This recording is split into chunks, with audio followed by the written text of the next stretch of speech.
Welcome into another Inside Carolina Postgame podcast. I'm your host, Tommy Ashley.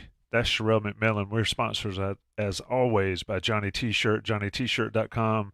It's Black Friday, folks. Visit them, get some deals. And also, shout out to Congruity, our newer sponsor, congruityhr.com/Tar Heels. Get your small and mid-sized business assessment. See if they can help you grow your business, take care of your people. Sherrell, North Carolina pulled it off, and like we sort of said right before we got rolling, thought it would be a very different podcast as the game was playing out. But I'll admit this: I was as impressed at what North Carolina was able to do in the latter half of that second half as I've been with this team under Hubert Davis, except for that run in March a couple of years ago. Yeah, I'm the same way. I was kind of some doom and gloom was going through there in the second half when they were up 12 in the first half and then the lead evaporated. I think that's something that the coaching staff will definitely talk about, evaporating leads. Something they have in kind with their football brethren at the moment. So I think that's something to look at. But overall, it says a lot about the team. And I think if you compare it to last year, which is inevitable, we can get into that more later. But I don't know if last year's team wins this game because, one, the offensive firepower to win without Armando Bacot having a great game just wasn't there in the past. And this year, uh, all we heard all offseason was Hubert Davis believes this team has depth. And the reason Hubert Davis didn't play his bench last year is because he didn't believe in the players. And this year he does. And I think that so far through 5 games has come to fruition, or 6 games, excuse me, because this was a win that, you know, Cormac Ryan out.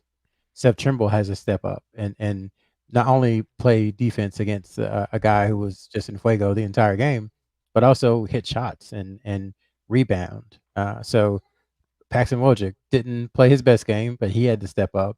So it's not something that past Hubert Davis's teams could have overcome, missing a player like Cormac Ryan, their starting two guard or starting three, depending upon who else is in the starting lineup, and a poor game from Armando Bacot. So I do think through 6 games again, that the depth thing is real, and that is something they can rely upon this season. Yeah, I mean you're absolutely right. We have talked about it ad nauseum on these shows about the lack of playing guys. Well, to your point, 6 games in, Hubert Davis has ventured down the bench quite a bit, and it paid off today against an Arkansas team. I'd forgotten L. Ellis played for them. He was a non-factor after being just a walking bucket at Louisville. But Mark for them, North Carolina did not really have an answer for him. He missed a couple shots in the second half. Sherrell, let's talk about. You mentioned Bacot, and Bacot's got to figure it out.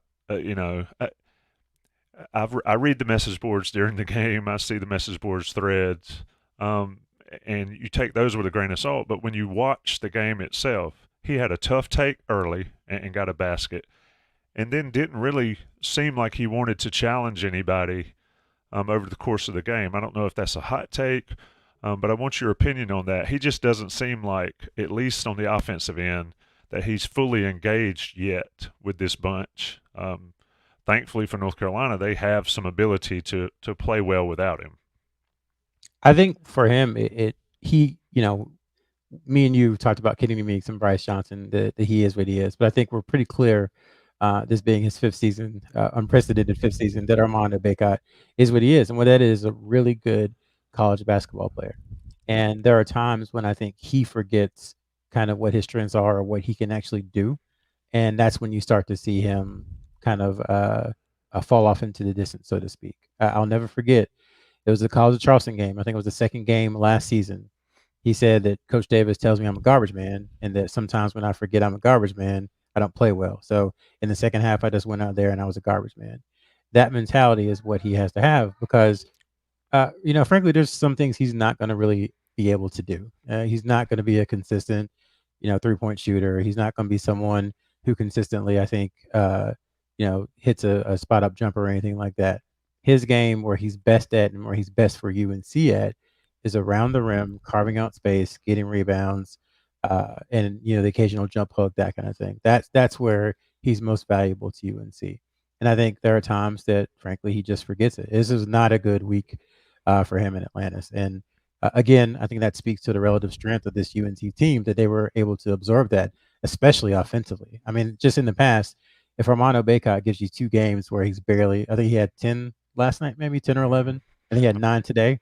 So if he's giving you 10 points a game, you're just not going to win the last couple of years. So I think that tells you that this team is a little bit different. I think the fact that they won this year tells you that this team is a little bit different. And again, comparing it to last year, leaving Portland, they were down bad, and Bacot has sprained his ankle, and they had a really tough road trip coming up. This gives them some positive feelings. We'll have to see how Cormac is feeling with his ankle, but going 2-1, I think, is a very good result. Of course, you want to win the tournament, but the fact that they're able to get 2 wins and learn a lot about themselves, even in the loss to Villanova, I think tells you that this was a successful weekend for UNC, or a successful week.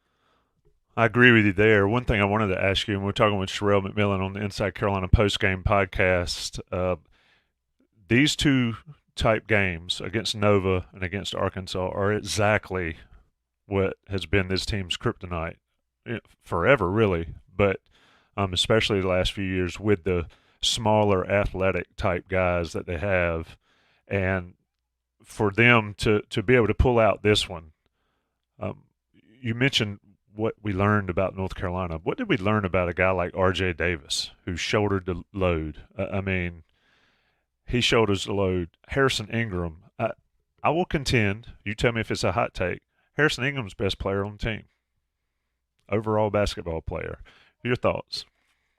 I don't think that's too much of a hot take. I'm very high on Ingram, so I might not be the right one to ask, but just because he does so much for the team, someone I talked to said that, I think they said it in jest, that he's the best post player on the team. And I was like, they were being a little funny because Bacot hasn't had the best week, but he gives you that dimension where he can step out and hit threes. He can back his man down, a la Villanova, 6, 7 dribbles and shoot over the top. He is a great passer. That was something that UNC really liked about him. There were a couple, I think it was 4 or 5 possessions in a row in the second half where they isolated him on one side and just let him kind of go to work. So he has that skill set. As far as R.J. Davis, you know what to expect from him. He's a senior. He's, again, one of those guys who's been there, seen everything, done everything. So I'm not saying you expect 30 points, but you expect him to play well on the big stage. For Harrison Ingram, this is still the biggest stage he's played on because, he played in relative obscurity at Stanford for 2 years. So this is a step up even for him. So it's good to see him be able to do that. And I think, if he can continue playing that way, it does take a load off of Bacot. And I think we'll see Bacot get back to being who he's been traditionally at UNC over the years. So again, a really good team win. Shout out to Harrison Ingram. I mean, it just, I told, I think it was Joey we were talking to on Coast to Coast. He just looks and feels and plays like a Carolina player of old. And that's something that's been missing for a couple of years. So happy to see it and glad they were able to get a win. A couple double-doubles for him in the Bahamas. I think I saw either he had 1 in his career at Stanford or none, which is insane. But let me ask you this, Sherrell. You've watched and paid attention to Carolina basketball for quite some time. The last time I remember a team ISOing so much in a game was another Ingram doing it for Duke against North Carolina back in the Dean Dome, Brandon Ingram. When was the last time you saw Carolina run ISO clear out for one guy repeatedly like they did for Harrison Ingram this week? It's different. I'm sure somebody will find an obscure game in November of 2018 where somebody did it, but just out the top of my head, I can't think of one. It shows that I think at least on the offensive end, Hubert Davis is showing some adaptability and some adjustments and some changes because once Cadeau went out or when Cadeau was in foul trouble and R.J. Davis, you want him to hunt a shot. Then it's like, well, who's the primary initiator of offense? And they turned to Ingram for that, and it worked out well. That, again, is one of the reasons his transfer was so huge because in the absence of R.J. Davis, when he needs to be a scorer like they needed him to be today, Cadeau was still a freshman, and he's still working it out. Super talented player, but he's still adjusting to college basketball. It's like, okay, well, then how do you get into your offense? And that's why Harrison Ingram's versatility is so key, I think. Yeah, somebody in the chat, I think this is a question you guys can address on Coast to Coast down the road. Ingram's style of play helping recruiting the point forward role. I let the experts handle that, and you're one of them, but you can do it on that show. um, I think he's a great player. I think he, like you said, he's perfect for North Carolina.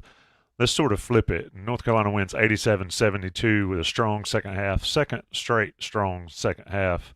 I guess third straight strong second half, scoring 52, outscoring Arkansas by 18 in the second half. Let's talk about the defensive side, Sherrell. This is one thing these two games did against Nova and Arkansas, sort of highlighted the struggle that North Carolina is going to have on defense, I believe, throughout the year, whether it's inability to stop a wing, whether it's inability to not get back down in the post repeatedly, or whether it's your guards being a little undersized. What do you see on the defensive end that you like and what concerns you? Yeah, I think concerning, as we've talked about all offseason, is the backcourt pairing of Davis and Cadeau. It's not their fault that they're the size they are. That it just kind of is what it is. But teams with bigger guards, they've seen the blueprint.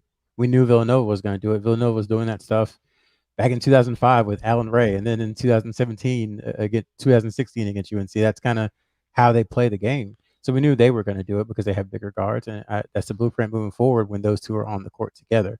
So the hope is that the offensive efficiency is so high when they're on the court together that it kind of makes up for those defensive deficits. I think is what UNC is looking for. There's not really a solution. I know people will say go zone, but I don't know. If you're UNC, would you rather, uh, let a guy back you down and go up for a contested two, or would you rather double and leave somebody wide open for a three? I think that's the philosophical debate that the coaching staff is probably having, and they'll have moving forward. So that is a concern. As far as the wing, Mark, I wonder how that would have looked if Cormac Ryan played because he is kind of their best wing defender, I would say, with size. At 6'5", he can handle some of those twos and threes who have strong scoring games. So I don't want to completely say that it's just a huge issue, especially without Ryan. Maybe instead of 34, 35, he has 26, and that changes the complexion of the game. So there are definitely some things to worry about. But overall, if the offense can hum at the way it's done at 86 points per game in all games except for one, then you kind of have to just accept what the defense is and those limitations. Yeah, and I think what we miss, and really what I miss watching the game, is Mark had 34. Blocker snuck into double figures with 11. Nobody else had over 10 points or over 9 points. And if you're going to have somebody go off, at Right. least have one guy do it, and not It, multiple. And I think that was a positive sign. we talked about. I mean, me and you talked about it back in the day when in 2022 when Carolina was playing Duke. It was like you can't let the other guys beat you. You let Banchero get his 25 and 15, but you can't let Griffin and you can't let Roach and you can't let the other guys on the team beat you. And maybe that's what Hubert Davis was thinking. I think we all would have liked to see maybe a little more resistance instead of just one-on-one against Mark and then against the kid from Villanova, Dixon, yesterday. But all in all, I mean, the philosophy got you a 17-point win today or Mm-hmm. 15-point win today. 15. And then, you had a chance to win the game yesterday. And I think that was more on Carolina's end than it was about anything that Villanova particularly did.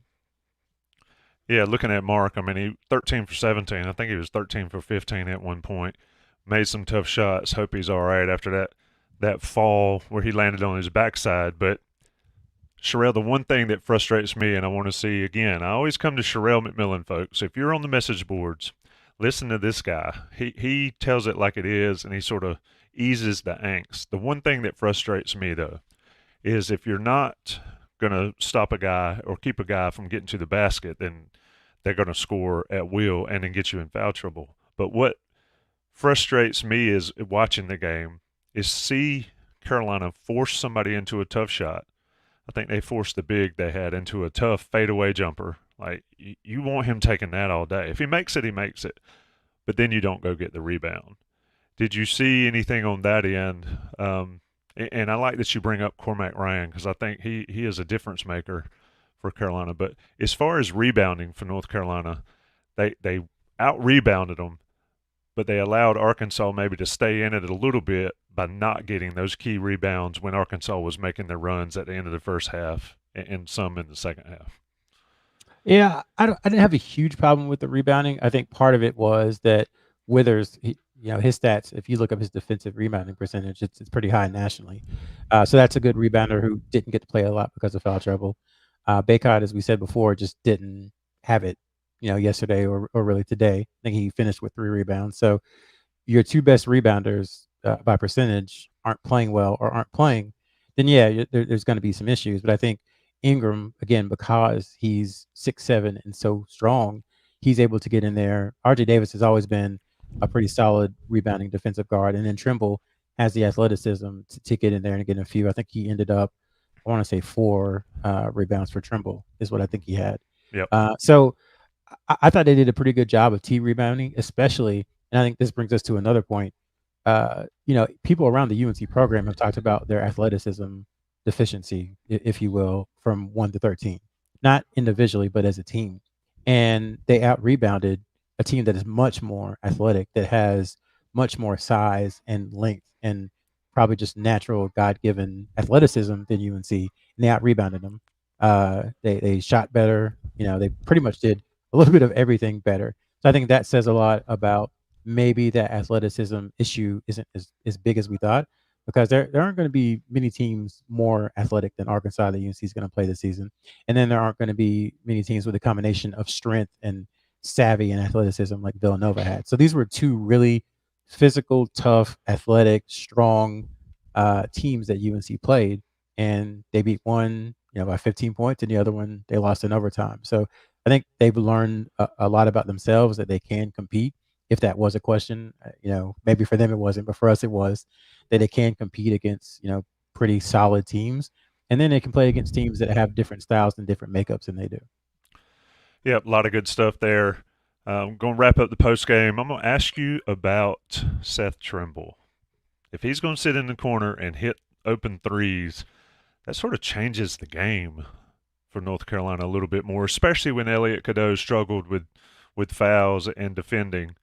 I thought Trimble stepped up huge, sort of opened up that Arkansas defense a little bit by just sitting in the corner, Ingram finding him and knocking down shots. What'd you get from Trimble this weekend?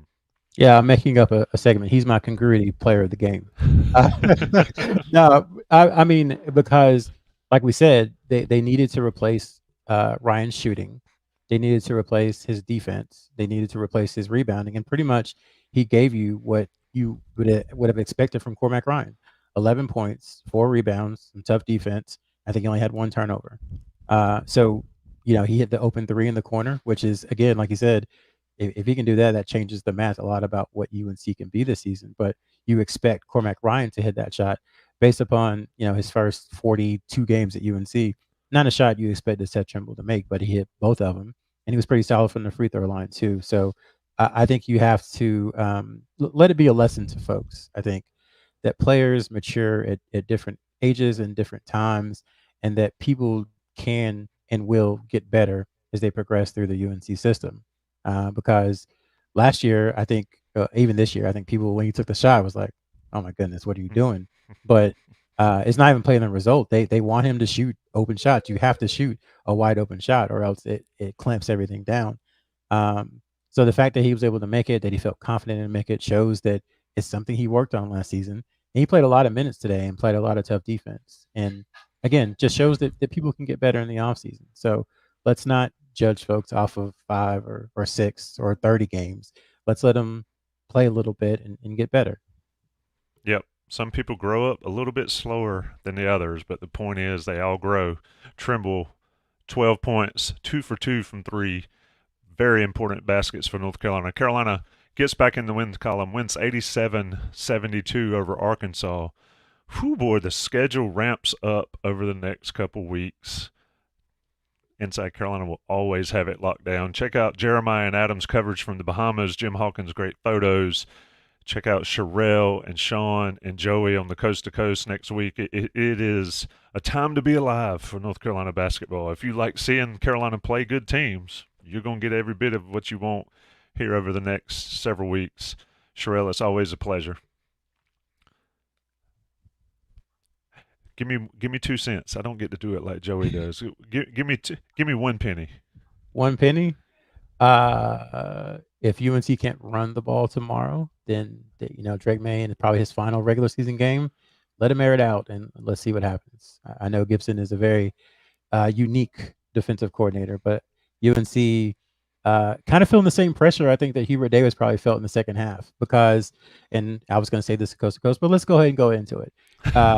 Like, I think if you're looking at UNC in isolation this year, I think you like what you see.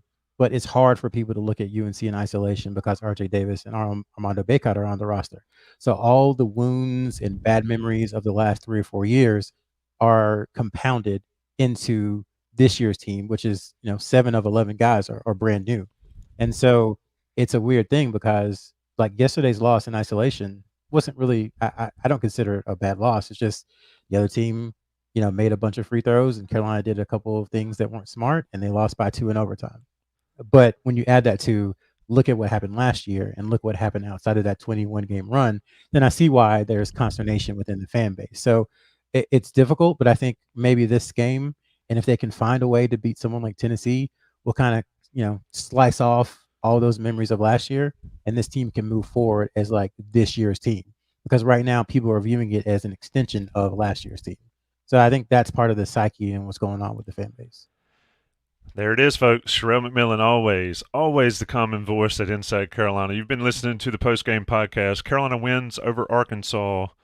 Shout out to Johnny T-Shirt. Shout out to Congruity, and shout out to the 250 plus folks that joined us here on Friday afternoon. Everybody be safe. Have a good rest of the weekend. Check out Inside Carolina live tomorrow, 5 to 7, ahead of North Carolina State in Carter Finley. And of course, the entire week of Inside Carolina content continues starting Sunday morning with the day after. Thank you, Sherrell. Thanks, everybody. Everybody be safe.